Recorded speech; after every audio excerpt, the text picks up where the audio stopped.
దేవుని పరిశుద్ధ నామానికి సంపూర్ణ మహిమ కలుగునుగాక. ప్రభువైన యేసుక్రీస్తు నామములో మీ అందరికీ వందనాలండి. ఒక ప్రాముఖ్యమైన విషయాన్ని ఒక సేవకులు అడిగారు, అది విందాం. దాని విషయమై దేవుని వాక్యాన్ని మనం నేర్చుకుందాం. అయ్యా వందనాలు. నా పేరు సైమన్, మహారాష్ట్ర నుండి. నాకు సందేశం, ఏ చర్చికి వెళ్తే మనం ఆత్మీయంగా బలపడతాము? బైబిల్లో ఎక్కడో లేదు కదా ఫలానా చర్చికి వెళ్ళాలని. బైబిల్లో ఇదే ఉంది కదా, దేవుని మాట వినాలని, దేవుని వాక్యానుసారంగా నడవాలని, అప్పుడే ఆశీర్వదింపబడతారని.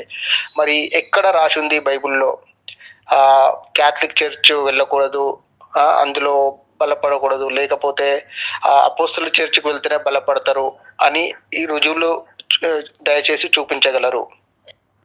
దేవునికి మహిమ కలుగునుగాక. ప్రాముఖ్యంగా ఈ కడవరి దినాల్లో చాలామంది ఏ చర్చికి వెళ్ళాలి, ఏ చర్చికి వెళ్ళాలి అనే విషయం బైబిల్లో ఎక్కడ లేదు కాబట్టి ఏ చర్చి పడితే ఆ చర్చికి వెళ్ళొచ్చు. ఆదివారం ఖాళీగా ఉండకుండా ఏదో ఒక చోటకి వెళ్ళి 4 మాటలు విని చిల్లర మార్చి చందా వేసి వస్తే సరిపోద్ది అనుకునే గుంపుని మనం చూస్తూ ఉన్నాం. మరి సేవకులు సహోదరులు ఈ ప్రశ్న అడిగారు మహారాష్ట్ర నుంచి, ఏ చర్చికి వెళ్ళాలి? మరి ఆర్సిఎం చర్చికి వెళ్ళాలా, రోదరన్ చర్చికి వెళ్ళాలా, క్రీస్తు సంఘానికి వెళ్ళాలా, హెబ్రోన్ చర్చికి వెళ్ళాలా, ఎల్ఏఎఫ్ చర్చికి వెళ్ళాలా, పెంతుకోస్తు చర్చికి వెళ్ళాలా, బైబిల్ మిషన్ చర్చికి వెళ్ళాలా, ఎక్స్ట్రా ఇంకా వేరే చర్చిలకి వెళ్ళాలా?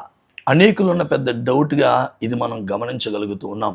కొంతమంది అంటారు కదా, ఏ చర్చ్ అయితే ఉందండి, బైబిల్లో పలానా చర్చికి వెళ్ళాలని స్పష్టంగా ఏమి రాసిలేదు కదా, ఏదో కేవలం ఆదివారం మట్లు వెళ్ళి వచ్చేస్తే సరిపోద్దని కొంతమంది.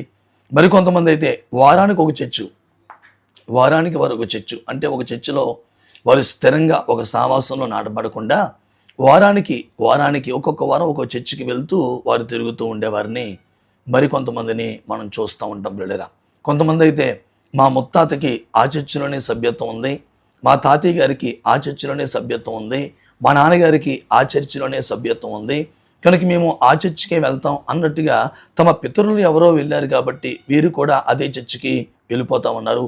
కొంతమంది అయితే ఆ చర్చికి మరి సింహద్వారం మేమే చేయించాం కాబట్టి మా పితరులే ఒక 5 లక్షలు పెట్టి ఆ చర్చికి సింహద్వారం చేయించారు కాబట్టి మేము ఆ చర్చికి వెళ్తామని, మరికొందరు అయితే మేము ఆ చర్చి కమిటీలో సభ్యులుగా ఉన్నాం కాబట్టి మేము ఆ చర్చికి వెళ్తున్నాం, పలానా పదవి మాకు ఉంది కాబట్టి మేము ఆ చర్చికి వెళ్తున్నాం. మరికొంతమంది అయితే ఏమండి ఆ చర్చిలో అధికారం అంతా మాదేనండి, మాకు అవసరమైతే పాస్టర్ గారిని మార్పించేసుకుంటాం, మాకు అవసరమైతే జీతం ఇచ్చి పెట్టుకుంటామండి పాస్టర్ గారిని అని చాలామంది రకరకాల వ్యాపకాలతో వారి జీవితాల్ని నాశన కోపానికి తీసుకువెళ్ళిపోతూ ఉన్నారు. పిల్లరా, మరి ఒక మాట చెప్తాను ఇక్కడ, ఏంటంటే కాపరి గొర్రెల్ని నడిపించాలి కానీ గొర్రెలు కాపరిని నడిపించకూడదు. కొన్ని చర్చెస్లో రాజకీయాలు, కొన్ని చర్చెస్లో ఓట్ల ఎలక్షన్లు, కొన్ని చర్చెస్లో పాస్టర్స్ని జీతానికి పెట్టుకుంటారు. ఆ పాస్టర్ నచ్చకపోతే వెంటనే మార్చేస్తారు, వేరే పాస్టర్ని మార్చేస్తారు. అంటే కాపరిని గొర్రెలే నడిపిస్తున్న సందర్భాలని కొన్ని చోట్ల మనం చూస్తూ ఉంటాం. అంటే వాళ్ళు చెప్పిన మాటే కాపరి, అంటే ఆ దైవజనుడు వినాలి, వినకపోయాడా అయిపోయినట్టే ఆ పాస్టర్ గారు. ఇట్లా కొన్ని చర్చెస్ మనం చూస్తూ ఉంటాం.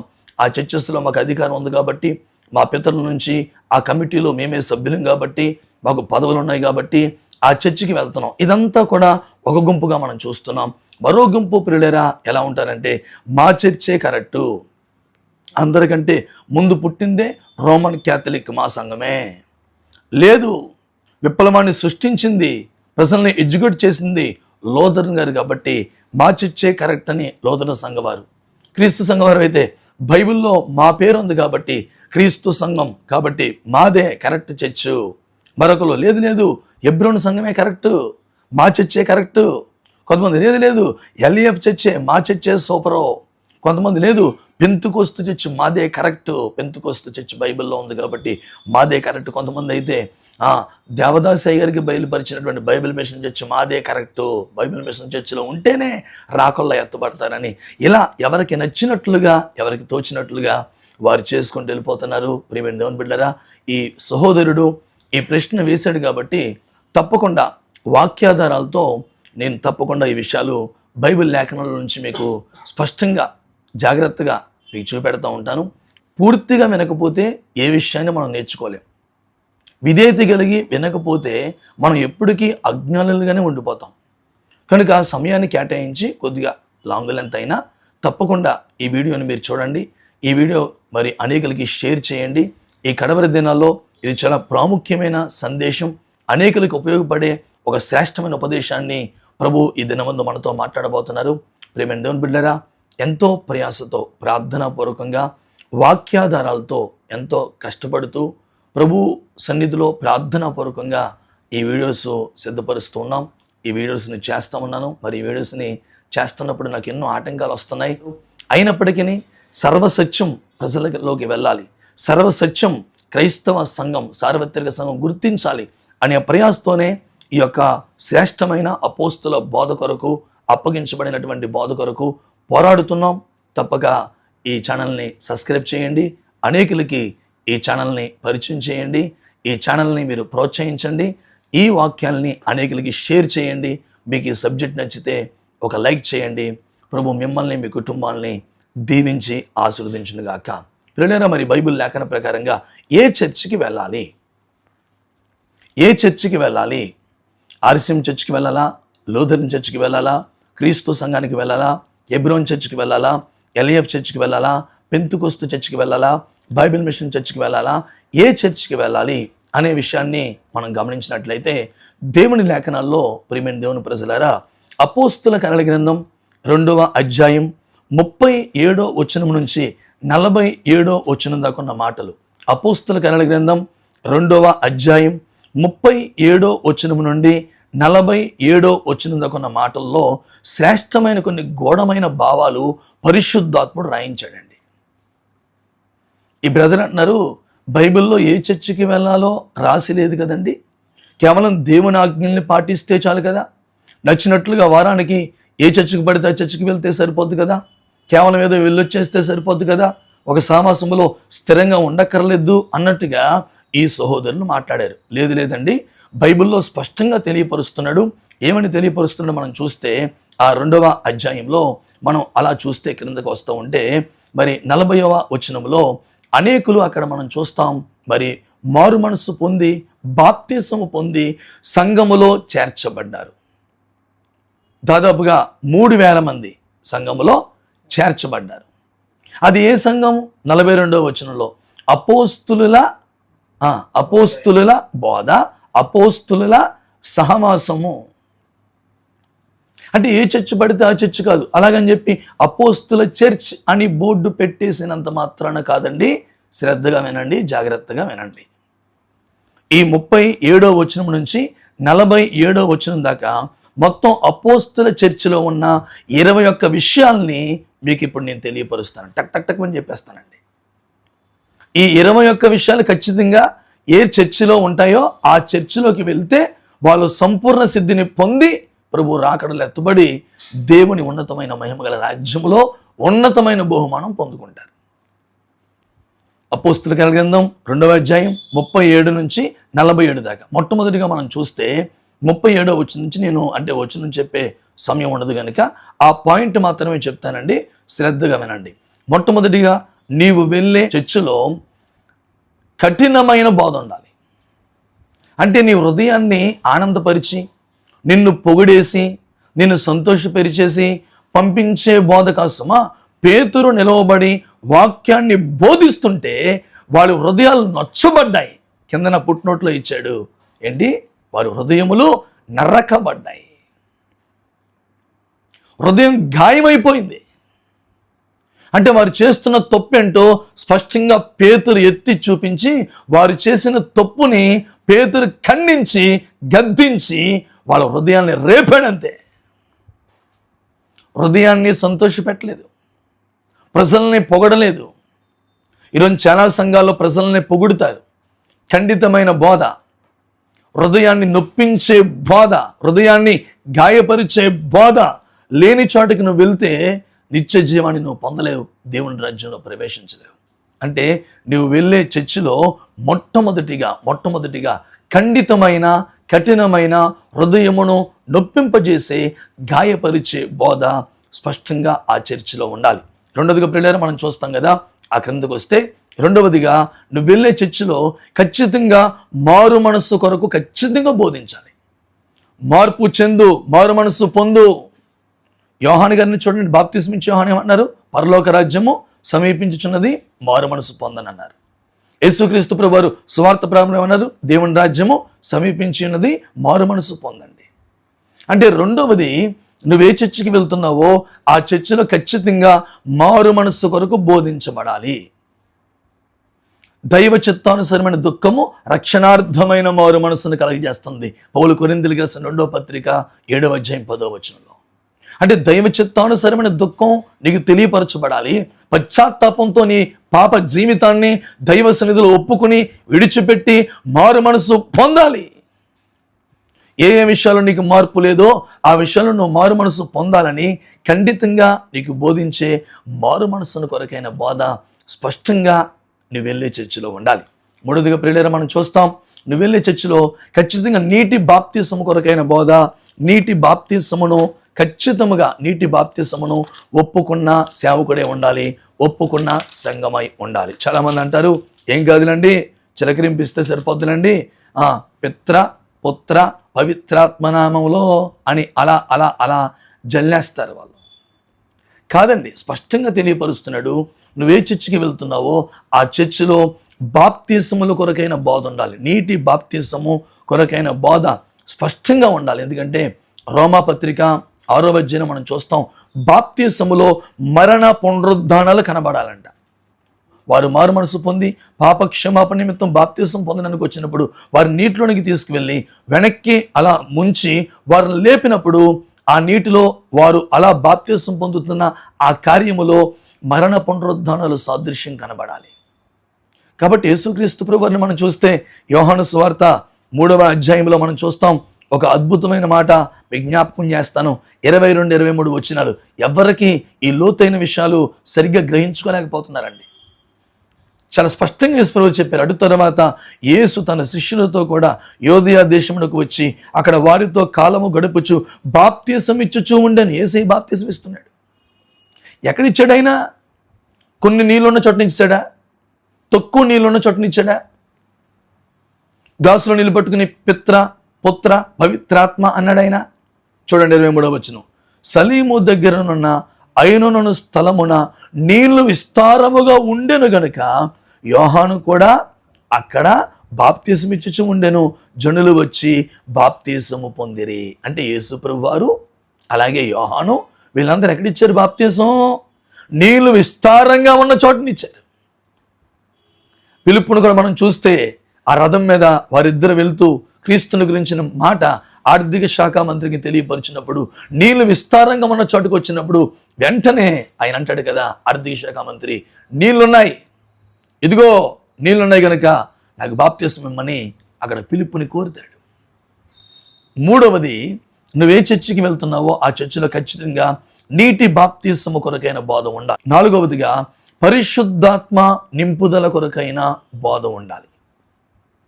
పరిశుద్ధాత్మను పొందుడి అనే వాగ్దానం, ఆ వాగ్దానం నమ్మాలి. చాలామంది ఈరోజు ఏమంటున్నారు, ఆ వాగ్దానం మనకు కాదు, యూదులకి ఆ వాగ్దానం అప్పుడుతో అయిపోయింది, అది ఇప్పుడు మనకు కాదంటున్నారు. 39వ వచనం, ఈ వాగ్దానం మీకును మీ పిల్లలకును దూరస్తులందరికీ అనగా ప్రభువైన మన దేవుని యొద్దకు పిలిచిన వారందరికీ చెందినని వారితో చెప్పాడు. అంటే ఈ వాగ్దానం అంటే ఏ వాగ్దానం? పరిశుద్ధాత్మ అనే వాగ్దానము మీకంటే యూదులకు, మీ పిల్లల కంటే యూదుల తరతరాలకి, దూరస్తులందరికంటే మనకి, అంజనులకి, ప్రభు దగ్గరికి వచ్చిన మనకి స్పష్టంగా తెలియపరిచాడు. ఈ వాగ్దానం మీకును దూరస్తులందరికీ చెందినని చెప్పాడు.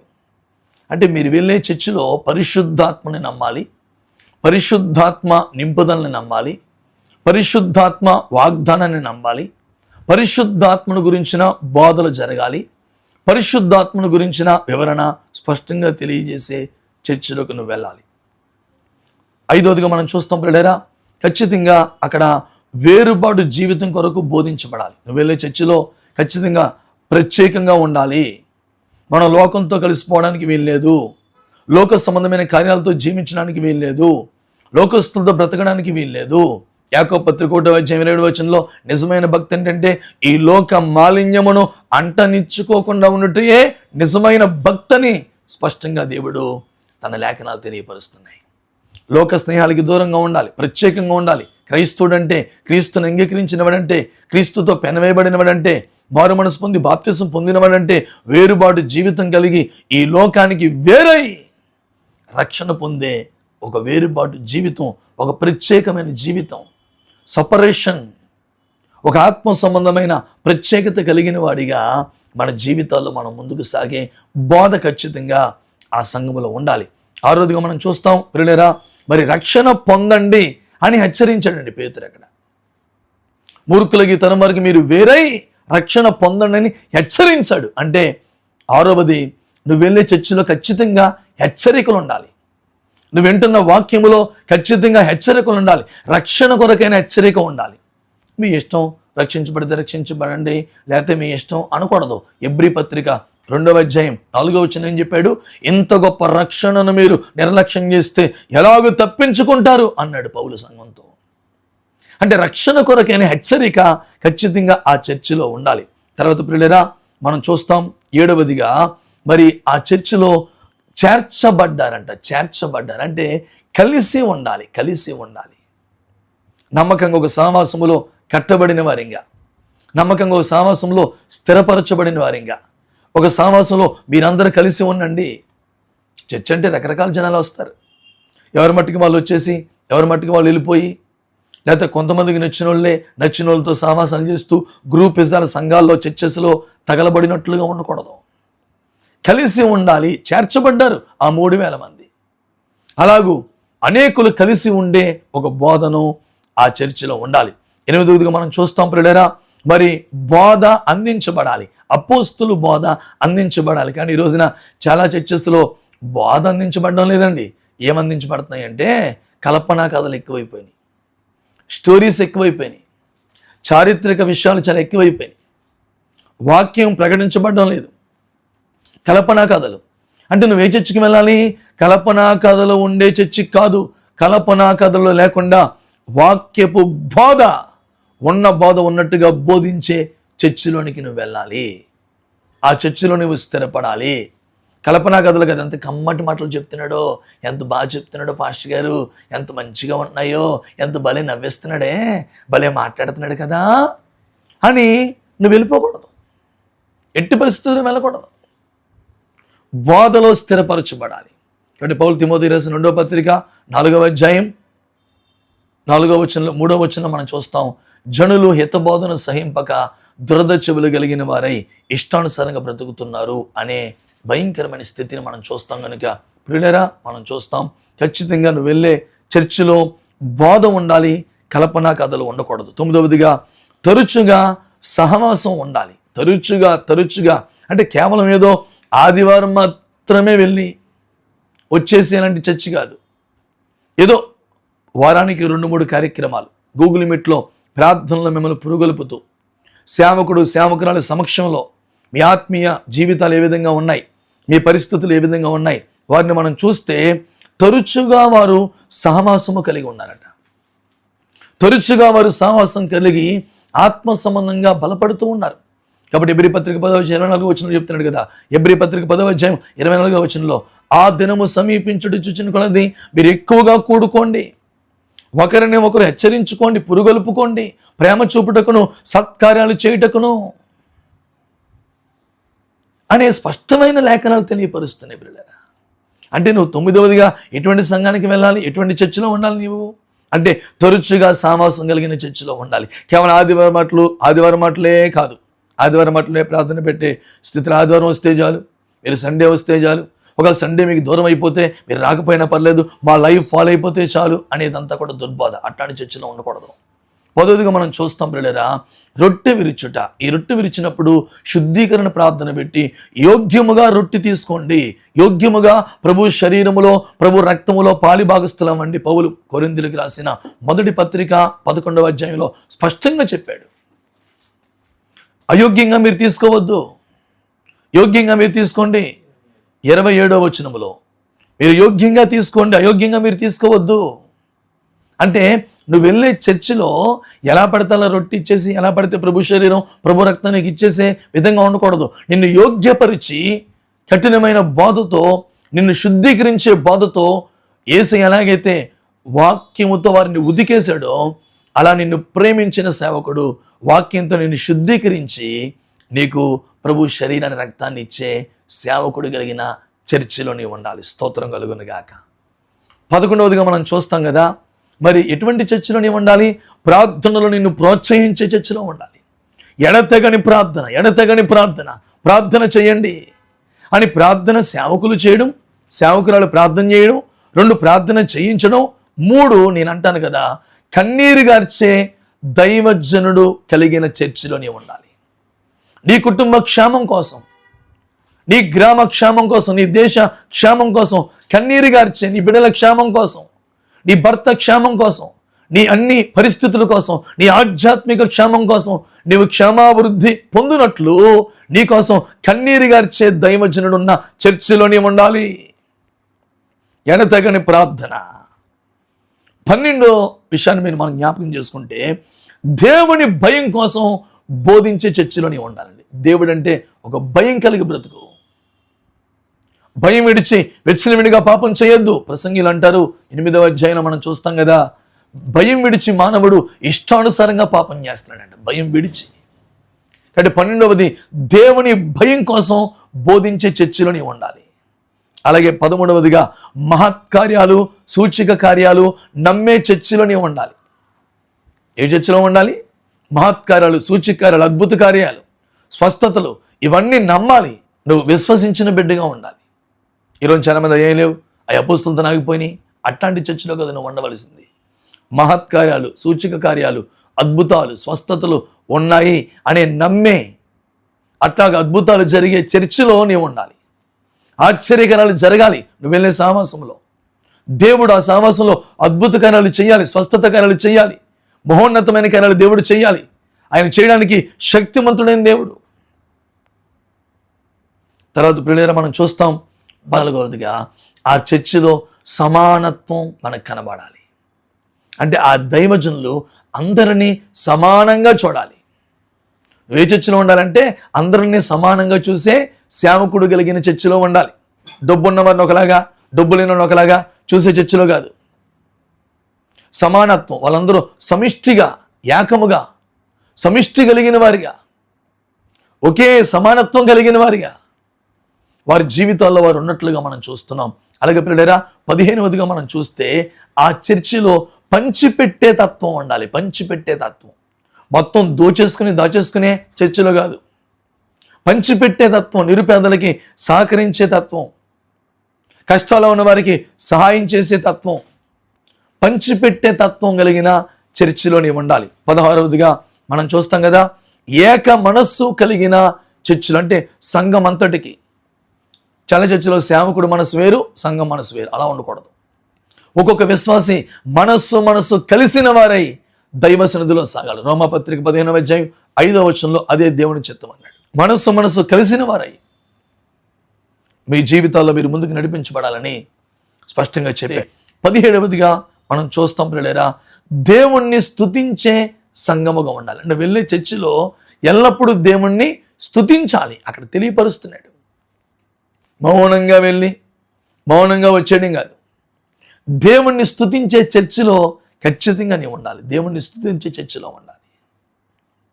తర్వాత మనం చూస్తాం ప్రియులారా 18వదిగా, ఎన్ని శ్రమలు వచ్చినా, ఎన్ని పోరాటాలు వచ్చినా ఆనందంగా బ్రతకండి, సంతోషంగా ఉండండి, క్రీస్తుని బట్టి సంతోషించండి, క్రీస్తుని బట్టి ఆనందించండి అనే బోధించే చర్చిలో నీవు ఉండాలి.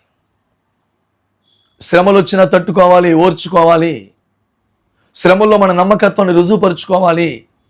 పరీక్షల్లోనే విశ్వాసంలో స్థిరంగా ఉండాలి అని బోధించే చర్చిలో నీవు ఉండాలి. ఎన్ని శ్రమలు వచ్చినా క్రీస్తులో స్థిరంగా ఉండాలి, ప్రార్థనలో స్థిరంగా ఉండాలి, వాక్యములో స్థిరంగా ఉండాలి. 19వదిగా మనం చూస్తాం ప్రియులారా, ఇటువంటి చర్చికి వెళ్ళాలంటే కపటము లేని చర్చికి వెళ్ళాలి. అంటే కపటం పైకి ఒకలాగా లోపలికి ఒకలాగా మాట్లాడే కపటముతో కూడినటువంటి చర్చి కాదు. కపటము లేని, నిష్కపటమైన, మంచి మనస్సు కలిగినటువంటి మనుషుల మధ్యలో నువ్వు ఆత్మ సంబంధంగా కట్టబడాలి. ఇక ఆఖరిగా మరో మాట తెలియపరిచాడు, అనేకులు రక్షణ పొందుతూ ఉండాలి. ఆ చర్చిలో నూతనమైన ఆత్మల సంఘంలో చేర్చబడుతూ, అనేకమైన వారు శిష్యులుగా తయారు చేయబడుతూ, అనేకమైన వారు రక్షణ పొందుతూ, అనేకమైన వారు సేవకులుగా తయారవుతూ, ఆ పరిచర్లు అంతకంతకు విస్తరించబడుతూ ఉండాలి. ఇట్లాంటి శ్రేష్టమైన మాటలో పరిశుద్ధ గ్రంథంలో రాయించడు పిల్లలు. కనుక ఏ చర్చికి వెళ్ళాలి? ఆర్సీఎం చర్చికి వెళ్ళాలా? లోదన్ చర్చికి వెళ్ళాలా? క్రీస్తు సంఘానికి వెళ్ళాలా? ఎబ్రోన్ చర్చికి వెళ్ళాలా? ఎల్ఏఎఫ్ చర్చికి వెళ్ళాలా? పెంతెకోస్తు చర్చికి వెళ్ళాలా? బైబిల్ మిషన్ చర్చికి వెళ్ళాలా? కాదండి. ఇప్పుడు దాకా మనం చూసినటువంటి ఈ అనుభవాలు ఏ చర్చిలో ఉంటాయో ఆ చర్చిలో నమ్మకంగా స్థిరంగా స్థిరపరచబడండి. ప్రభు తన రాకడికి మిమ్మల్ని సిద్ధపరుస్తాడు. తన మహిమ గల రాకడకు ప్రభు మిమ్మల్ని సిద్ధపరిచి ఆ ఉన్నతమైన పరలోకపు మహిమలో మిమ్మల్ని చేర్చి కేవలం పరలోకం ప్రవేశించే వారిగా మాత్రమే కాకుండా పరలోకములో శ్రేష్టమైన బహుమానాలు పొందే ఆ ఉన్నతమైన కృప పరిశుద్ధాత్ముడు మనందరికి అనుగ్రహించునుగాక. అందరికీ వందనాలు. ఇప్పుడు మిమ్మల్ని మీ కుటుంబాలను దీవించి ఆశీర్వదించునుగాక. వందనాలు.